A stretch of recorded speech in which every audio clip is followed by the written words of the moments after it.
Salam Bapak Ibu yang terkasih di dalam nama Tuhan Yesus Kristus. Pada kesempatan yang baik ini, saya akan menyampaikan satu ayat kebenaran firman Tuhan kepada kita yang terambil dari Keluaran pasal 4 ayat 10 yang berbunyi demikian. Lalu kata Musa kepada Tuhan, "Ah Tuhan, aku ini tidak pandai bicara, dahulu pun tidak, dan sejak Engkau berfirman kepada hamba-Mu pun tidak, sebab aku berat mulut dan berat lidah." Saya memberikan tema yaitu minder dan ragu. Ya. Jadi Bapak Ibu yang terkasih, kalau kita melihat definisi daripada minder, ya, minder itu lebih cenderung terhadap rasa rendah diri, ya, yaitu artinya dia merasa tidak pantas, tidak layak, ya, memiliki sesuatu atau membuat sesuatu, ya, dia merasa kurang percaya, ya, merasa kurang mampu, bahwa dia tidak mampu melakukan sesuatu itu, yaitu kurang percaya diri, ya. Kenapa? Karena dia berada di posisi minder, ya, dia berada di posisi yang namanya kurang percaya diri terhadap kemampuannya, terhadap potensi yang ada di dalam dirinya. Sementara ragu itu merujuk pada kondisi manusia yang sering dikaitkan dengan kurangnya iman, ya, pada Tuhan atau ketidakpercayaan pada penyertaan Tuhan, ya. Keraguan ini juga menjadi problem, ya, di mana ketika seseorang sedang menghadapi yang namanya keraguan, ya, sedang menghadapi yang namanya kebimbangan, itu artinya imannya kepada Tuhan masih belum sepenuhnya, ya, dia ragu terhadap penyertaan Tuhan, terhadap pemeliharaan Tuhan, bahwa Tuhan mampu melakukan segala sesuatu baginya, ya. Kalau kita melihat di ayat ini Bapak Ibu yang terkasih, ya, ini menekankan ciri-ciri individu yang minder dan takut sesuai dengan nats yang barusan kita baca tadi, ya.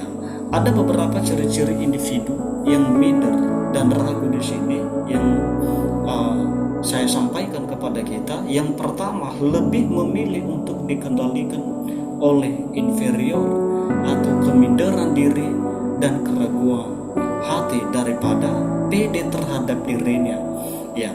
Ciri-ciri ini juga yang lebih mengendalikan dirinya, keminderan atau inferioritas diri daripada pede terhadap dirinya, yang lebih mengendalikan dirinya, keraguan hati daripada percaya sepenuhnya kepada Tuhan, daripada percaya pada penyertaan Tuhan, ya. Kenapa? Karena dia sedang membiarkan dirinya atau sedang memilih untuk dikendalikan oleh inferioritas atau keminderan, ya. Kedua, ciri-ciri individu yang minder dan ragu kedua, suka menciptakan alasan untuk membela dirinya terhadap mindernya dan keraguan. Kalau kita melihat, ya, di ayat yang barusan kita baca tadi yang berbunyi demikian, "Ah Tuhan, aku ini tidak pandai bicara, dahulu pun tidak, dan sejak Engkau berfirman kepada hamba-Mu pun tidak, sebab aku berat mulut dan berat lidah." Ya, di ayat ini dia mencoba menciptakan alasan bagaimana dia menolak panggilan yang disampaikan Allah kepada Musa. Ya, sama seperti kita, ketika kita mengarahkan sesama kita, ketika kita mengarahkan kawan-kawan kita, yang kebanyakan yang terjadi, orang-orang itu suka menciptakan yang namanya alasan tersendiri, suka menciptakan ide, ya, dengan tujuan untuk membela rasa inferioritasnya, untuk membela keraguannya, untuk membela rasa keminderannya, ya.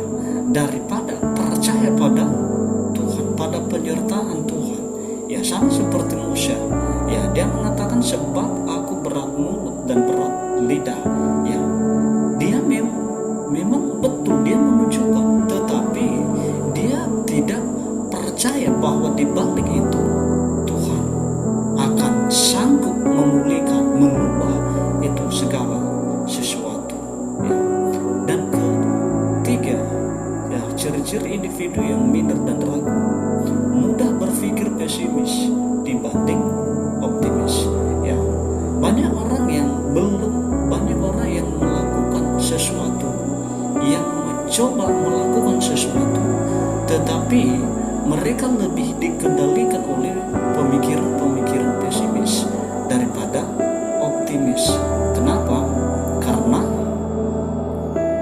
mereka lebih duluan dikendalikan oleh pola pikir pesimis daripada optimis. Ya, daripada percaya, daripada menyerahkan kepada Tuhan. Sama seperti Musa tadi. Ya, dia udah lebih dulu berpikir pesimis daripada optimis. Ya, dan itulah ciri-ciri individu yang minder dan ragu. Berikutnya, terbatas keberanian, nyali untuk menghadapi resiko atau takut berisiko. Ya, yang keempat ini dia punya keberanian, tetapi terbatas. Kenapa? Takut mengambil yang namanya risiko, takut menghadapi risiko. Contohnya, dia mau mencoba dia mau mencoba membeli sesuatu. Ya, dia mau mencoba melamar di sebuah perusahaan. Ya, dia takut gagal, dia takut pelamarannya itu ditolak. Ya, dia takut apa yang dia beli itu tidak sesuai dengan ekspektasi. Ya, walaupun dia berani, punya nyali, tetapi sangat terbatas ya keberaniannya. Ya, kenapa? Karena dia sedang berada dalam posisi minder dan ragu. Ciri-ciri berikutnya yaitu keraguan hati lebih mengontrol daripada kepercayaan yang sesungguhnya. Ya, keraguan hatinya juga, ya, itulah yang lebih mengontrol dirinya, Bapak Ibu, daripada kepercayaan yang sesungguhnya. Kepercayaan sesungguhnya adalah kepercayaan yang merujuk hanya pada satu nama, yaitu Tuhan Yesus. Ya, yang lebih mengontrol dirinya adalah keraguannya. Dia membiarkan dirinya dikontrol oleh keraguan daripada kepercayaan. Jadi Bapak Ibu yang terkasih, biarlah beberapa poin ini, kelima poin ini menjadi landasan kita untuk terus menyadari bahwa ketika kita berada di posisi minder dan ragu, ya, itulah ciri-ciri kita ketika kita berada di dalam posisi itu. Oleh karena itu, demikianlah pemberitaan firman atau pemberitaan ayat kebenaran firman Tuhan kepada kita, dan saya sapa kita, Shalom.